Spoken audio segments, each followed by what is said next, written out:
قال اللہ تبارک و تعالی فی القرآن المجید والفرقان الحمید وَلَوْ أَنَّهُمْ إِذْ ظَلَمُوا أَنفُسَهُمْ جَاءُوكَ فَاسْتَغْفَرُوا اللَّهَ وَاسْتَغْفَرَ لَهُمُ الرَّسُولُ لَوَجَدُوا اللَّهَ تَوَّابًا رَحِيمًا صدق اللہ مولانا العظیم وصدق رسولہ النبی الکریم الامین۔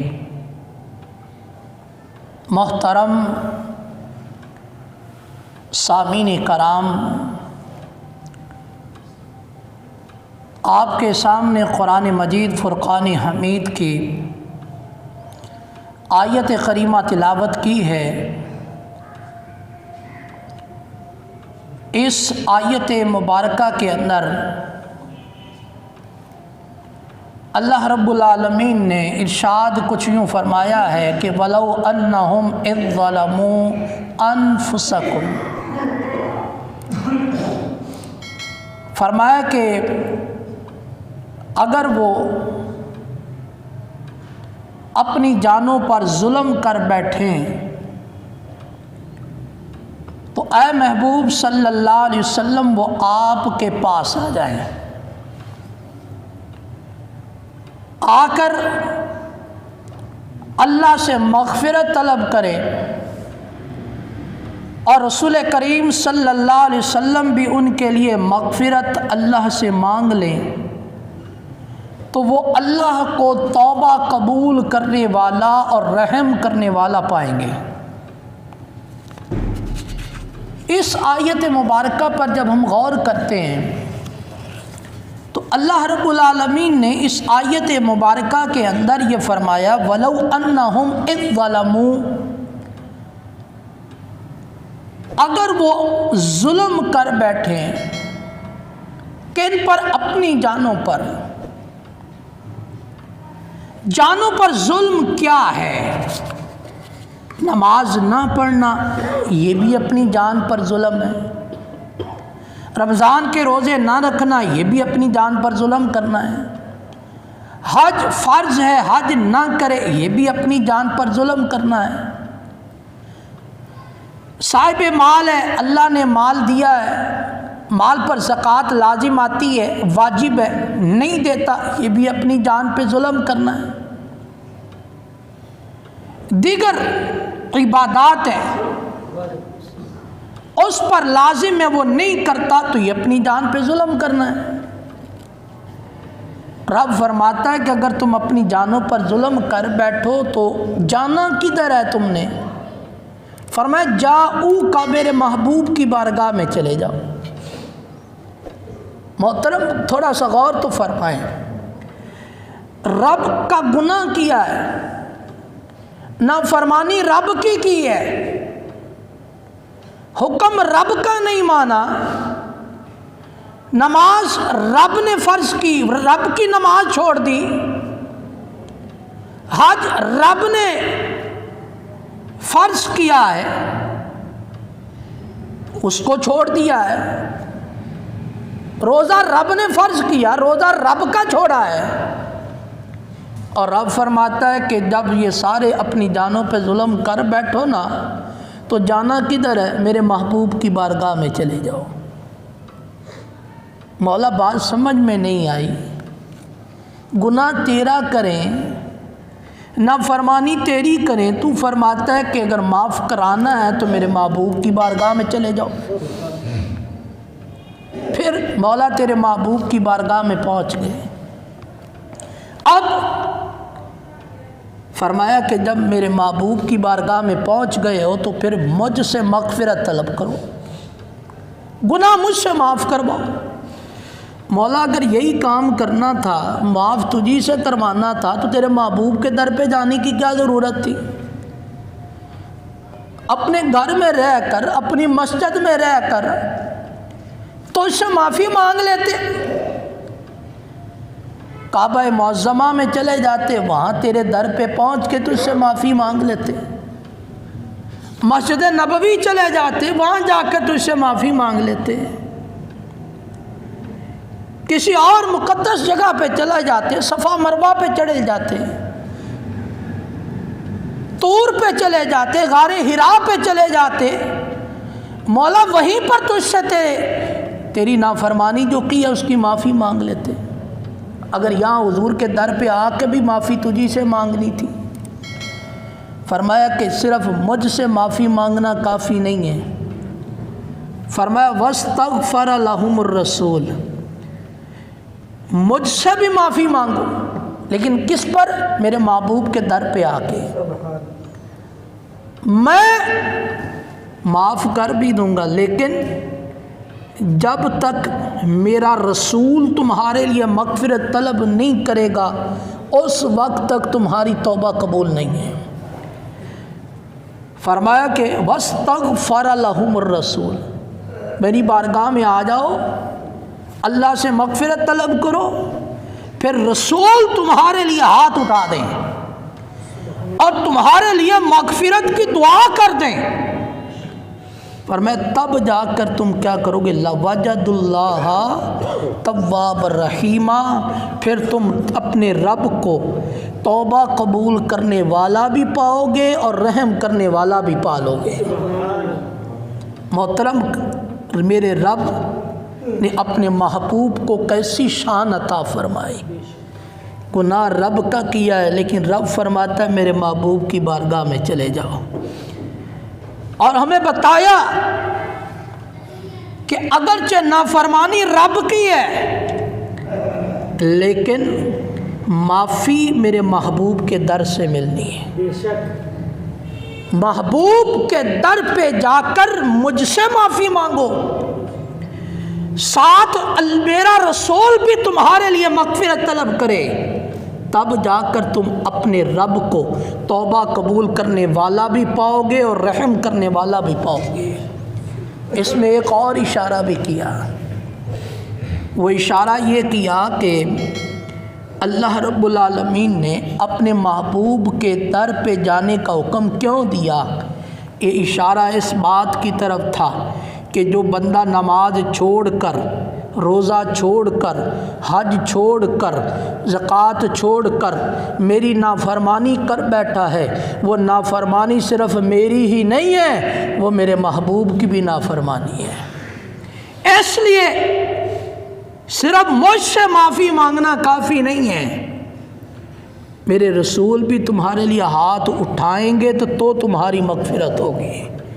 محترم، یہ رب نے شانیں عطا کی ہیں آقا کریم علیہ الصلوۃ والسلام کو کہ نافرمانی بندہ رب کی کرتا ہے، لیکن رب یہ فرماتا ہے جب نافرمانی کر کے اپنی جانوں پہ ظلم کر بیٹھو تو میرے محبوب کے در پہ آ جاؤ، اس در پہ آؤ، پھر مجھ سے معافی مانگو اور میرا رسول ہاتھ اٹھائے، تب تم مجھے توبہ قبول کرنے والا پاؤ گے۔ رب یہ چاہتا ہے کہ بندہ نافرمانی میری کرے لیکن جائے میرے رسول کے در پہ، میرے نبی کے در پہ جائے، میرے محبوب کے در پر جائے، اس در پہ جا کر معافی مانگے اور رسول کریم صلی اللہ علیہ وسلم کی سفارش کی مہر لگوائے، تب جا کے وہ مجھے توبہ قبول کرنے والا پائے گا۔ اس میں بھی اشارہ وسیلے کی طرف ہے کہ جب تک بندہ گناہ کر کے میرے رسول کی دعا کو وسیلہ نہیں بنائے گا میں اس کی توبہ کو قبول ہی نہیں کروں گا۔ اور پھر یہاں پر غور تو فرمائے، رب فرماتا ہے کہ جب ظلم کر بیٹھو تو میرے محبوب کے در پہ آ جاؤ۔ جو مدینے میں ہے اس کے لیے تو آسانی ہو گئی، کیونکہ ظلم اپنی جانوں پر ہم کیے جا رہے ہیں، رات دن کیے جا رہے ہیں۔ کوئی سود کھا کے اپنی جانوں پہ ظلم کر رہا ہے، کوئی نماز چھوڑ کے اپنی جانوں پہ ظلم کر رہا ہے، کوئی ماں باپ کی نافرمانی کر کے اپنی جانوں پہ ظلم کر رہا ہے، کوئی شراب پی کر اپنی جانوں پہ ظلم کر رہا ہے، کوئی سودی لین دین کر کے اپنی جانوں پہ ظلم کر رہا ہے، کوئی ناجائز لوگوں کا مال دبا کر اپنی جانوں پہ ظلم کر رہا ہے۔ یہ ظلم تو ہم کیے جا رہے ہیں۔ مدینے والوں کے لیے تو آسانی ہو گئی، جب جان پہ ظلم کر بیٹھے حضور کے روضے پہ چلے جائیں، اور حضور کے روضے پہ جا کر اللہ سے مغفرت مانگے، رسول ان کے لیے اگر ہاتھ اٹھا دے، ان کے لیے اللہ کی بارگاہ میں سفارش کر دے تو رب ان کی توبہ کو قبول کر لے گا۔ لیکن میرے جیسے جو پاکستان کے اندر بیٹھے ہیں، جو دیگر ملکوں کے اندر بیٹھے ہیں، وہ اگر اپنی جانوں پہ ظلم کر بیٹھے اور مدینے جانے کی طاقت ہی نہ رکھتے ہوں تو وہ کیا کریں پھر؟ یہ ذہن میں ایک بات آتی ہے کہ وہ کیا کریں پھر۔ یاد رکھیے، یہ پریشانی تو اس شخص کو ہو کہ جو اپنے نبی کو اپنے سے دور کیے ہوئے بیٹھا ہو، جو یہ کہتا ہو میرا نبی مجھ سے دور ہے۔ لیکن قرآن کا اعلان یہ ہے، النبی اولا بالمؤمنین من انفسہم، فرمایا نبی مومنوں سے ان کی جان سے بھی زیادہ قریب ہے۔ نبی دور ہی نہیں ہے۔ نبی مدینے میں ہمیں لگتا ہے مدینے میں، لیکن قرآن یہ کہتا ہے کہ نبی تمہاری جانوں سے بھی تمہارے زیادہ قریب ہے۔ اس لیے یہ پریشانی تو اس کو ہو کہ جو نبی کو اپنے سے دور کیے بیٹھا ہے۔ مسلمان کا تو یہ عقیدہ ہے، قرآن کی تو یہ تعلیمات ہے کہ نبی تمہاری جانوں سے بھی زیادہ قریب ہے۔ لہذا کوئی پاکستان کے اندر ہو، کوئی ہندوستان کے اندر ہو، کوئی کسی بھی ملک کے اندر ہو، وہ اپنے نبی کی بارگاہ میں یہ عرض کرے کہ اے پیارے نبی، ہم سے خطا ہو گئی، ہم سے اپنی جانوں پر ظلم ہو بیٹھا، آپ اللہ کی بارگاہ میں سفارش کریں، اللہ ہماری توبہ کو قبول کر لے۔ میرے آقا کی بارگاہ میں کوئی عرض تو کرے، میرے آقا اس کی عرض پر جو اللہ کی بارگاہ میں اس کی سفارش بھی فرما دیں گے۔ تو نبی اپنے امتی سے دور نہیں ہے۔ آج لوگوں میں یہ بات بڑی اچھلتی ہے، اے جی نبی وہاں پہ ہیں، ہم یہاں سے کیسے پکاریں؟ یہ تمہارا عقیدہ ہے۔ مسلمان کا عقیدہ تو قرآن نے یہی بیان کیا کہ نبی امتی سے دور نہیں ہے۔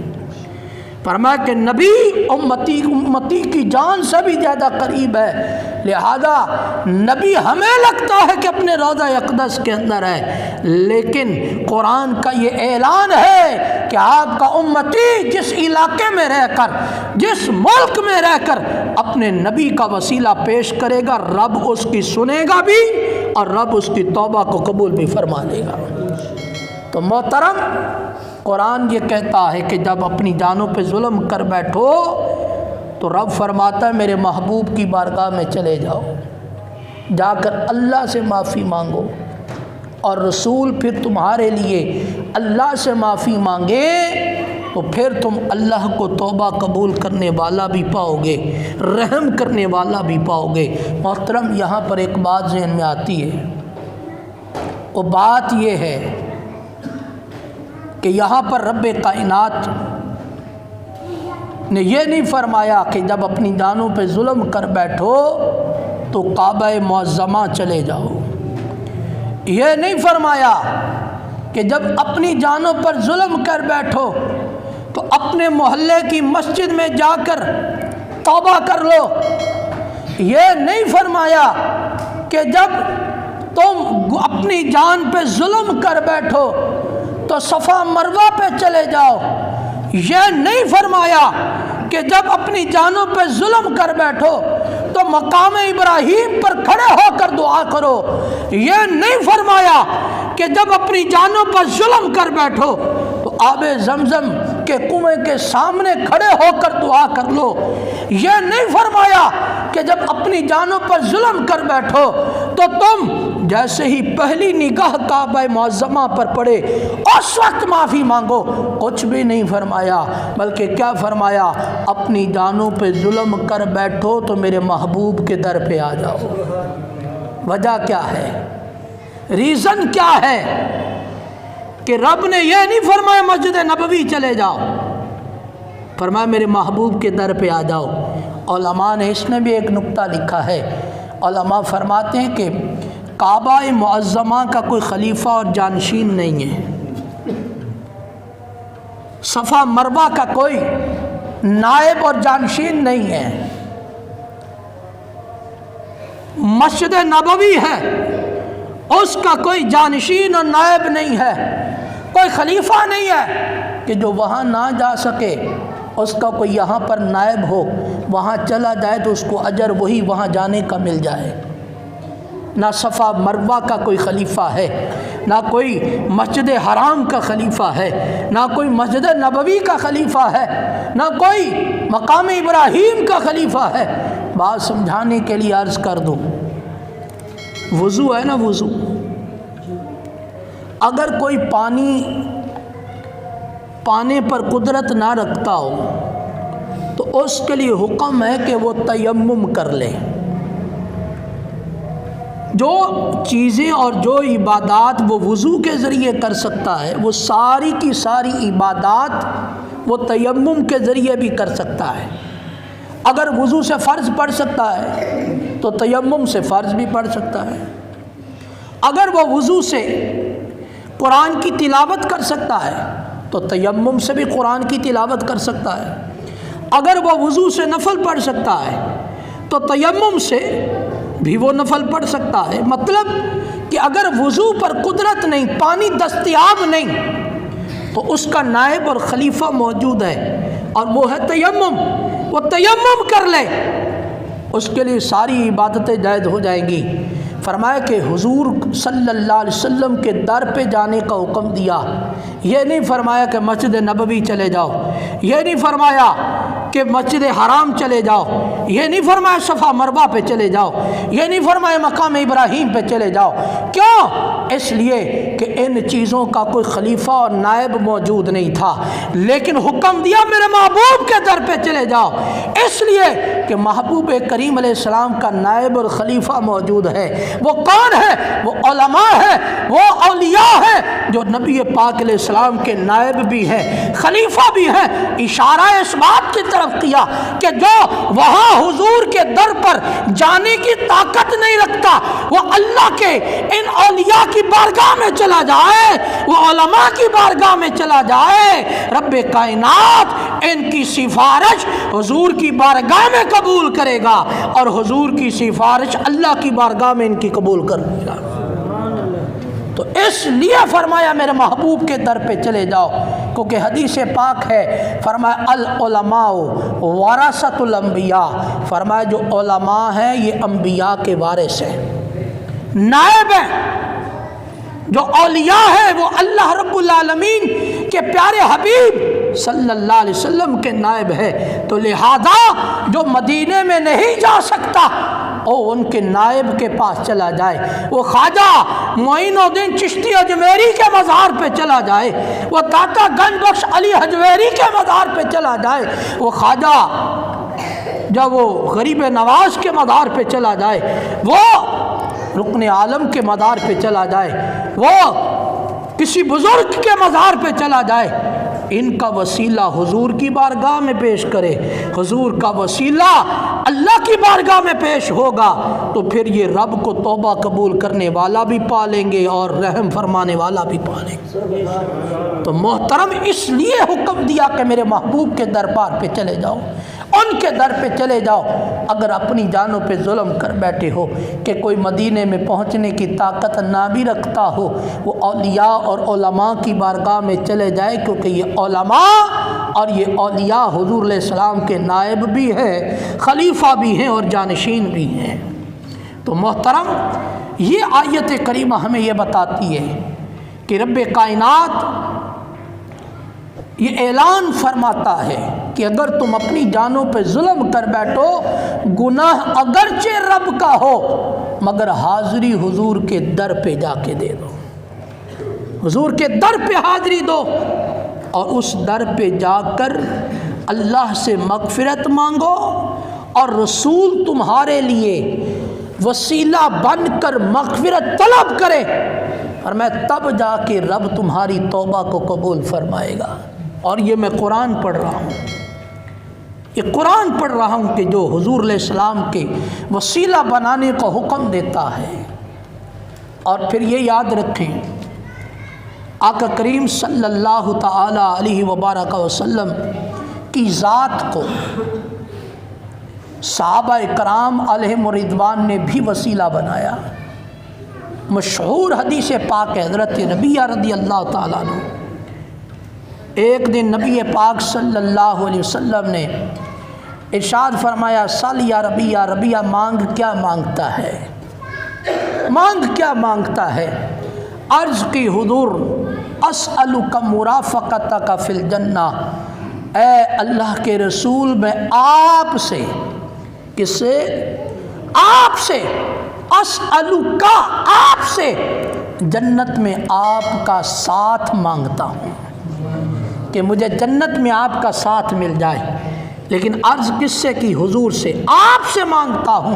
میں آپ سے پوچھتا ہوں، جنت تو رب دیتا ہے، جنت تو رب دیتا ہے، اور حضرت ربیہ صحابی ہیں، وہ کیا عرض کرتے ہیں، اے اللہ کے رسول میں آپ سے جنت میں آپ کا ساتھ مانگتا ہوں۔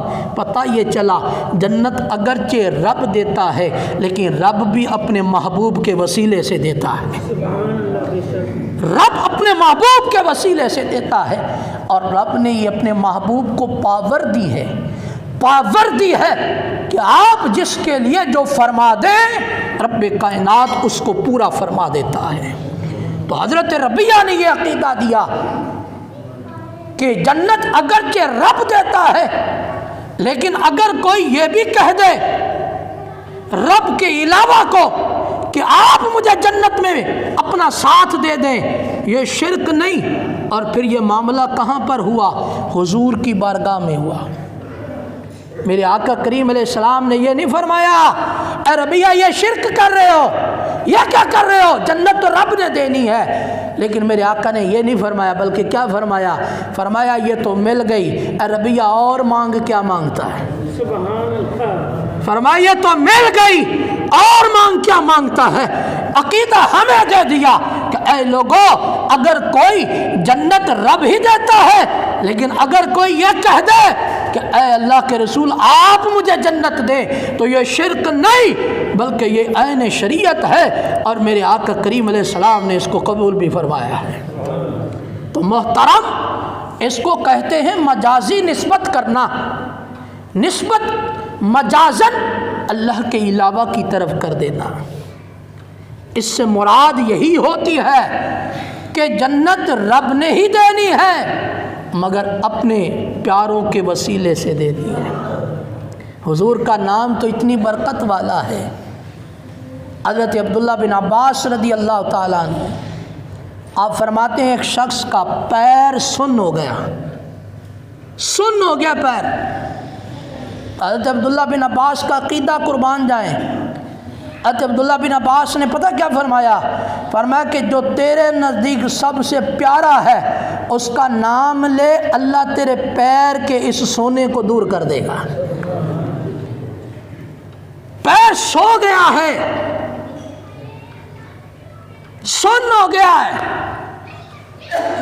حضرت عبداللہ بن عباس نے عقیدہ دیا، فرمایا جو تیرے نزدیک سب سے زیادہ پیارا ہے اس کا نام لے، تیرے پیر کا یہ سن ہو جانا ختم ہو جائے گا۔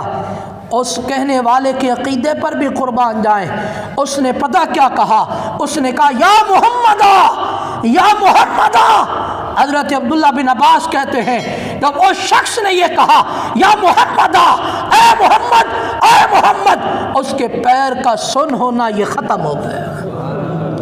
ارے ان کے تو یہ عقیدے تھے۔ حضرت عبداللہ بن عباس نے گویا یہ عقیدہ دیا کسی کو مرض ہو جائے، بیماری ہو جائے، حضور کے نام کا وسیلہ پیش کرو، ان کے نام کو پکارو، رب کائنات تمہارے مرضوں کو بھی دور کر دے گا۔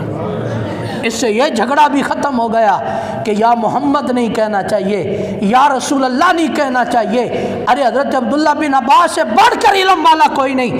جب حضرت عبداللہ بن عباس کے سامنے اس نے یا محمدہ کہا، آپ نے منع تو نہیں کیا، آپ نے یہ نہیں کہا اور شخص یہ کیا کر بیٹھے ہو، چل دوبارہ کلمہ پڑھ، تو کافر ہو گیا، تو مشرک ہو گیا۔ نہیں نہیں، انہوں نے یہ نہیں کہا کہ تو مشرک ہو گیا، انہوں نے یہ نہیں کہا تو کافر ہو گیا، بلکہ انہوں نے اس کی تحسین فرمائی اور اس کے ساتھ ساتھ اس بندے کا مسئلہ بھی حل ہو گیا۔